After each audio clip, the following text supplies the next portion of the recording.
Recording start in 5, 4, 3, 2, 1.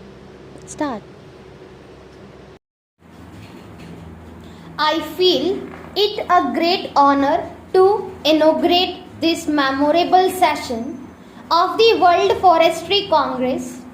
For the first time, it is meeting outside Europe in an eastern country. The importance of the occasion is heightened by the fact that it is combined with the first session of the World Tropical Forestry Congress. It is fitting that the first of what I hope may be regular series of tropical forestry congresses should be held in India, which has been working in this difficult field of forestry for close on a century. I am therefore happy that the offer of the Government of India to undertake responsibility for holding the 4th World Forestry Congress was accepted by the Food and Agriculture Organization. That organization has extended its full cooperation in the difficult task of organizing the Congress, for which we are deeply grateful.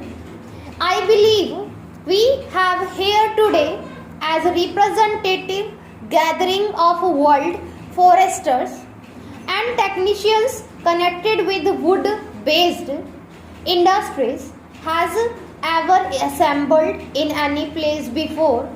Delegates are from 51 countries and representatives of a number of organizations such as the Food and Agriculture Organization, UNESCO, and ILO are present at this inaugural session. It is a matter of gratification that even countries which are not members of the FAO have considered the Congress important enough to send strong delegations to participate in its discussions. In the name of India, I extend to all the members of the Congress a most cordial welcome. Many of them have taken part in the excursions which were organized in the different parts of the country. I hope they have been able to see something for our forestry activities and of the art and agriculture of this ancient land. It is appropriate, I think, that the Congress meets at Dehradun, which is universally recognized as the headquarters of Indian forestry. The Forest Research Institute, in whose convocation hall we are assembled today, is one of the best institutions of research and education in the country, dating back as it does to 1878, when it started as a modest school of training forest rangers. During the 3/4 of a century of its existence, it has played a leading part in the development of Indian forestry. I believe its work is not unknown in international forestry circles for the betterment of a forestry infrastructure. I observed that the Congress has a comprehensive agenda before it, and I note with satisfaction that tropical forestry figures prominently in it. The discussions will no doubt be of a technical nature, but if the recommendations which emerged from the discussion are to be fruitful, they must inevitably take note of administrative, budgetary, and social consideration. Forestry is not an end in itself as an aspect of land utilization.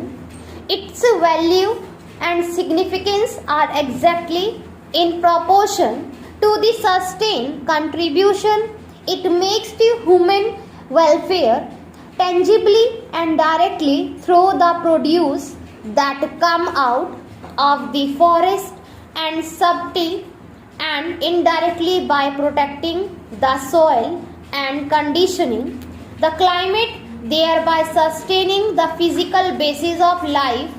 Forests also provide a refuge and home for wildlife. In the end, they have a great recreational and aesthetic value.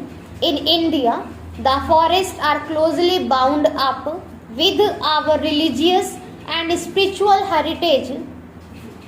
Whatever function the forests perform, the touchstone and measure of their value should be human satisfaction.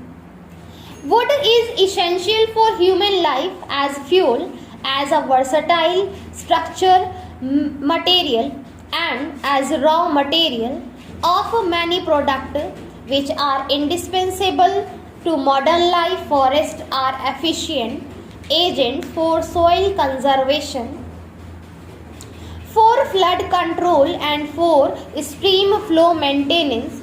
In principle, it should not be difficult for any country to work out the proportion that forest should occupy in its territory and the manner in which they should be distributed so that they may yield in full their productive and protective values. But hardly any country would it be possible to secure a logical, desirable, and theoretical correct allocation of land to agriculture, pasture, and forestry because one is not planning on a clean slate, say to sow. In an ancient country like India, the pressure of the human and cattle population on the soil makes the problem of obtaining sufficient land under forest one of peculiar difficulty. An approach to the target fixed can often be made by afforesting wastelands, by rehabilitation of waste woodlands, and by encouraging village forestry. There are, however, limits to what can be done in these directions.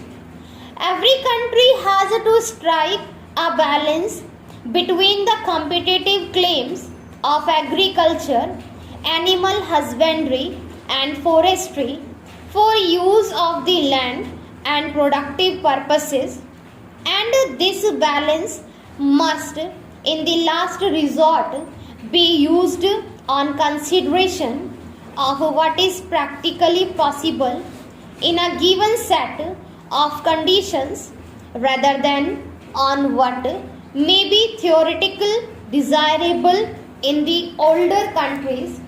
It may happen that the area under forest plus the area available for afforestation is less than what is considered the desirable minimum now.